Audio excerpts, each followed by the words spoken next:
All right, Wizards fans, round one of the 2025 NBA draft is in the books. Bijan, Todd alongside Chase Hughes here at the Wharf recapping the night. Chase, we're going to start off with the number 6 pick. The Wizards brought in Trey Johnson, the electric guard from the University of Texas. What do you think about the pick? I'm surprised that he was available at 6. You know, it's funny. I did a lot of radio interviews before the draft, and Craig Hoffman of 980 earlier tonight asked me, well, what is the best case scenario for the Wizards? And I said Trey Johnson falling to 6. I thought he was a top 4 prospect in this draft. It kind of reminded me of years past where it's like, Dyson Daniels or Anthony Black would be great for the Wizards, but I just didn't think that he was going to make it to them. And the reason why I think he's a great fit is because he's a really high-end offensive talent.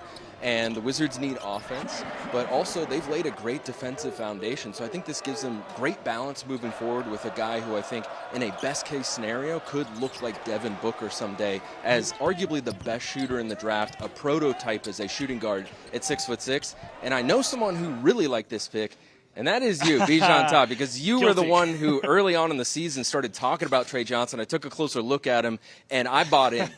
I have to say, I'm proud to say I was the number 1 Trey Johnson Harper from probably day one, like November. I was talking to you about him. I think it's a great pick for the Wizards. He's a 3-level scorer. He measured in at just under 6'5", so he's got really good size as well at the guard position. He can shoot the lights out of the ball. He can shot about 40% from deep this season. And like you mentioned it, the Wizards need offense. They finished last in the NBA last year in offensive rating. All of a sudden you bring in a lethal scorer like Trey Johnson who will get minutes immediately for this team. I think the fit there is perfect. Now let's move on to the second pick. It was originally going to be number 18. The Wizards made a deal with Utah to move back to number 21. Their guy was still there. It was Will Riley, the wing from Illinois. Tell me what you think about him.